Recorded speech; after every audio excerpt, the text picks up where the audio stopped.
In the 16th century, Spanish priests dragged the mummified bodies of god kings out of their palaces, set them on fire, and buried the ashes where no one could ever find them again. They were trying to erase a civilization, to make sure that when the world looked back, there would be nothing left to see. What they didn't count on was that memory doesn't only live in stone or ash. Sometimes it survives in blood, passed quietly from parent to child for 500 years, waiting for someone with the right tools to go looking for it. The civilization they tried to erase called itself Tawantinsuyu. History remembers it as the Inca Empire. At its height, it ran down the spine of South America, from the south of Colombia through Ecuador, Peru, and Bolivia into Chile and Argentina, the largest state the pre-Columbian Americas ever produced. Built by a people who had no iron tools, no wheeled carts, and no system of writing. It grew out of 6,000 years of Andean civilization and became, within a handful of generations, one of the most administratively sophisticated empires on Earth. Then, almost as quickly as it had risen, it was gone, leaving historians with an infuriating gap exactly where its earliest chapters should be. That gap exists for a simple reason. The Inca never developed writing. Everything they knew about their own past, their kings, their wars, their laws, lived in memory, recited by trained historians at festivals and passed down the generations by voice alone. When Spanish soldiers and priests arrived, they burned what they didn't understand, and the royal mummies were the first to go, since each one functioned as something close to a living archive. Dressed, fed, seated on a throne, and consulted through priests whenever the empire faced a major decision. Once those were destroyed, the only surviving accounts of Inca history were the ones filtered through Spanish chroniclers writing decades after the fact, translating oral tradition into a language and a worldview it was never built for. For centuries afterward, all that remained were two competing legends about where the Inca had actually come from, and no reliable way to know which one, if either, was true.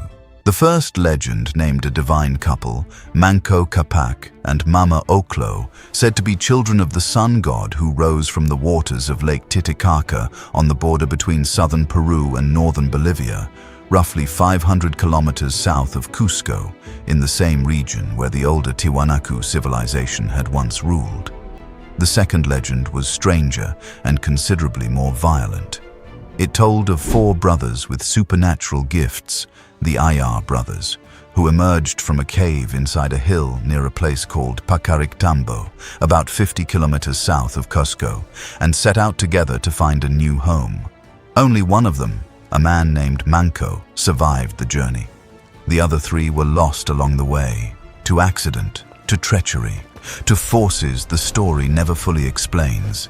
And it was this lone survivor who eventually reached the Cusco Valley and planted the seed of an empire. For most of the last 500 years, both of these stories were treated exactly the way a modern reader treats a fairy tale: colorful, symbolic, and almost certainly false in any literal sense. Then, in the 2010s, a team of geneticists, led by Ricardo Fujita and José Sandoval, at the Universidad de San Martín de Porres in Lima, decided to test them anyway, using a method no chronicler could have imagined. Their logic was elegant.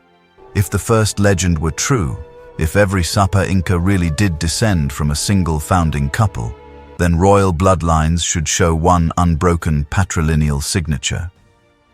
If the second legend were closer to reality, and the ruling dynasty actually descended from a more scattered, more contested lineage, then the DNA should show two or more distinct patrilineal clusters instead of one. The problem was that no Inca emperor's remains had survived to test directly, so the team turned to the living. Working alongside the historian Ronald Elwood, who had spent years tracing colonial-era documents forward in time, they identified 12 noble families who claimed direct descent from the imperial bloodline, families that had survived the Spanish conquest and quietly preserved their lineage for centuries in the highland towns of San Sebastián and San Jerónimo, just outside Cusco. The researchers collected Y chromosome and mitochondrial DNA from the men and women of these families and compared the results against a database of roughly 2,400 indigenous individuals spread across Peru, Bolivia, Ecuador, and Brazil. What they found surprised even the scientists running the study. There wasn't one royal bloodline. There were two, both tracing back to men who had lived sometime between 1000 and 1500 AD. Right in the window between the collapse of the older Tiwanaku and Wari civilizations and the sudden rise of the Inca state. The first lineage clustered around families claiming descent from early rulers like Yahuarhuacac and Viracocha Inca, and its genetic signature matched almost precisely with populations still living around Lake Titicaca and the hills of Pacarictambo, the exact two locations named in the old legends. The second lineage traced to a descendant of the later emperor Huayna Capac and showed up scattered much more widely, from the high Andes down into the edge of the Amazon, a genetic fingerprint of an empire that had spent generations expanding and absorbing new peoples. As Fujita would later put it, history that goes unrecorded or gets recorded wrongly has a way of writing itself into the body anyway. The two old myths, it turned out, weren't rival explanations at all. They were two snapshots of the same migration, taken at different points along the same road to Cusco. Meanwhile, the mitochondrial evidence, the maternal line, told a completely different kind of story. One of enormous genetic diversity among royal women, the fingerprint of a dynasty that had spent centuries marrying into conquered kingdoms to hold its empire together through blood ties rather than force alone. The scientists are still hoping to test the DNA of an actual imperial mummy one day, if one is ever found intact, to settle the picture completely. But for now, the living carry the answer their ancestors' conquerors thought they had destroyed. To understand how a scattering of highland travelers turned into the rulers of half a continent, you have to go back to the court of a king named Viracocha Inca, the 8th ruler of Cusco, at a moment when his kingdom was still a modest regional power rather than an empire. Viracocha had two sons who could not have been more different. Inca Urco was the favorite, showered with luxury and groomed openly as heir. His half-brother, a young man named Cusi Yupanqui, was intelligent, brave, and by most accounts genuinely gifted, and for exactly that reason, his father seemed to resent him. Cusi Yupanqui was shut out of every privilege his birth might have earned him. Fate, however, was writing him a very different role. The crisis came when the Chanca, a powerful rival people who had long resented Cusco's growing influence, declared open war and marched on the city with an army large enough to erase it. Viracocha and his favored son panicked. Rather than defend their own capital, they fled by night to a fortress in the hills, abandoning Cusco's ordinary people to whatever the Chanca intended to do to them. It was the disinherited son who stayed. Cusi Yupanqui gathered what warriors would follow him, took a position on the slopes above the city, and swore that as long as he had blood left in his body, Cusco would not fall. According to the story the Inca told about themselves afterward, their creator god intervened directly, splitting open the very stones of the battlefield and sending divine warriors to fight alongside the defenders, a legend that would later be recycled, half-jokingly, by his own soldiers as proof that even the rocks of Cusco had chosen a side. Whatever actually happened on that hillside, Cusi Yupanqui won an overwhelming victory. He then did exactly what tradition demanded. He brought the spoils and the captives back to his father so that the king could formally trample his defeated enemies underfoot and claim the triumph. Viracocha's response was a calculated insult. He ordered that the honor of the victory go not to the son who had actually won it, but to Urco, the son who had run away. Cusi Yupanqui's fury at this betrayal was, by every account, immediate and total. He walked out of the court and refused to take part in the celebrations. His father, meanwhile, had begun to see the real danger, not from the Chanca, but from his own son's growing popularity and military following, and moved to have Cusi Yupanqui quietly assassinated. Loyal spies inside the plot warned him in time, and he escaped the attempt with the same efficiency he'd shown on the battlefield. The Chanca, humiliated by their first defeat, gathered an even larger force and came back for a second attempt at Cusco. This time, Sacsayhuamán met them without hesitation. He killed their commanding general personally, mounted the heads of their other officers on spears around the city as a warning, and, in a detail chroniclers would repeat with a mixture of horror and fascination for generations afterward, had drums made from the skin of the defeated Chanca leaders, so that the sound itself would carry the message to anyone who thought about attacking Cusco next. It worked. Around 1438, with no serious rival left to challenge him, Sacsayhuamán was formally crowned First Inca and took a new name for the new era he intended to build. Pachakuti, the one who remakes the world, or, in the more dramatic English rendering historians still use, the Earth Shaker. His humbled father eventually returned to the city and lived out his days in quiet submission. Urco, by most accounts, later tried to seize the throne back by force and was killed for the attempt. Pachacuti did not waste the power he'd fought so hard to take. He rebuilt Cusco almost from the ground up, laying out paved avenues lined with temples and palaces, open plazas large enough to host festivals and public ceremony, and a class of scholars whose job was to memorize history and track the movement of the stars. But his real genius was administrative, not architectural. He inherited a people with no writing system, no wheels and no currency, and somehow built a machine capable of running an empire of millions anyway. The solution was an extraordinary device called the quipu, a length of cord with dozens or even hundreds of colored knotted strings hanging from it, each color and each knot position encoding a specific number or category of information. Specially trained record keepers could read a quipu the way a modern accountant reads a spreadsheet, using it to track census figures, warehouse inventories, tax obligations, and historical records, and to relay precise messages across the empire.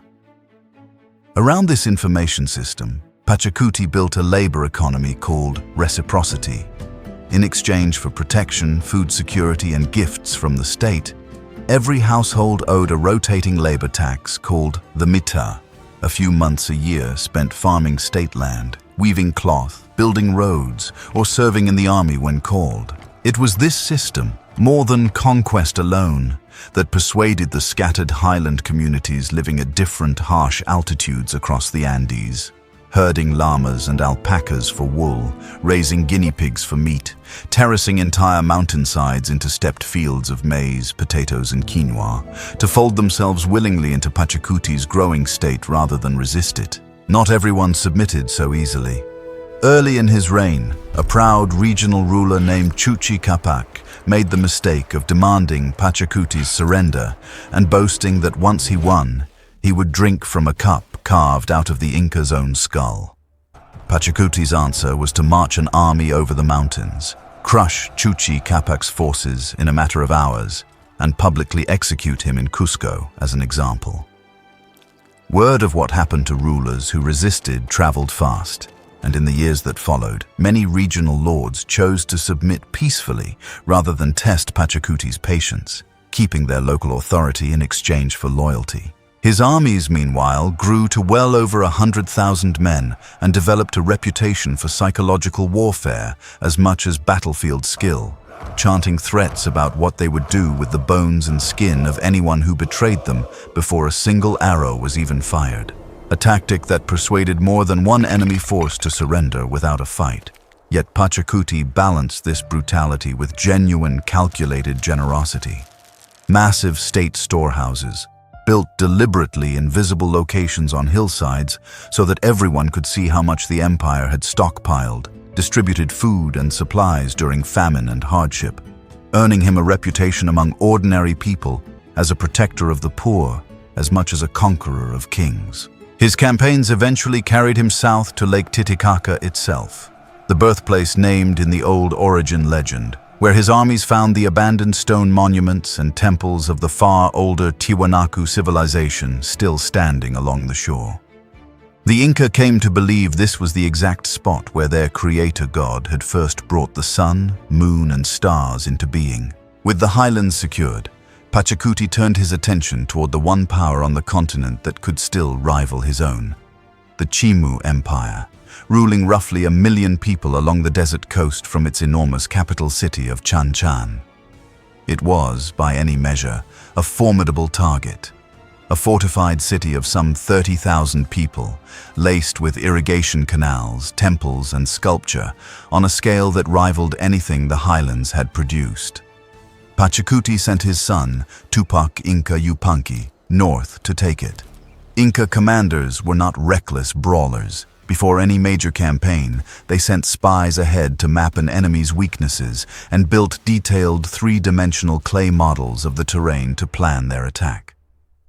Tupac used this same careful approach against Chanca, and when his forces finally had the city surrounded, he chose not to throw his army against its walls at all.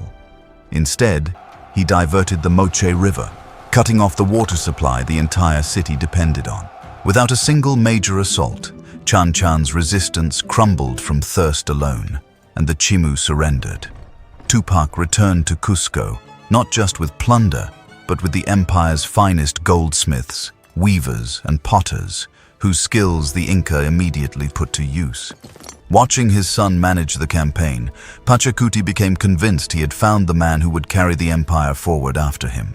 Holding together a state that now stretched across deserts, mountains, and jungle required something no other American civilization had ever attempted: a continuous engineered road network, eventually totaling something like 25,000 miles.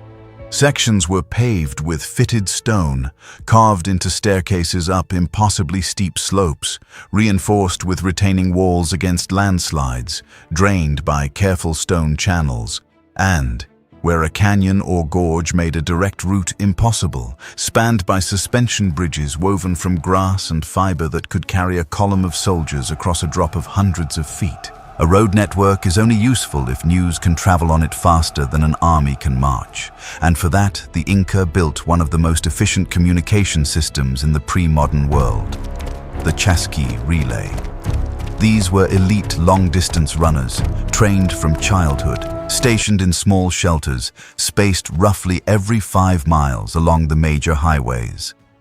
When urgent news needed to move, a chasqui would sprint at full speed to the next station, blow a conch shell to warn the runner waiting there, then pass along both a spoken message and a quipu cord recording the details before the next runner took off immediately at the same pace.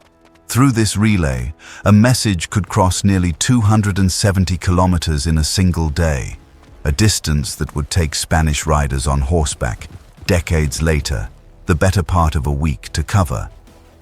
It meant an Inca emperor could learn of a rebellion on the far edge of his territory and have troops moving to crush it within days. The wealth and stability this system generated produced some of the most extraordinary architecture in the ancient world. High in the clouds above the Urubamba Valley, Pachakuti had a royal estate built that modern visitors know as Machu Picchu.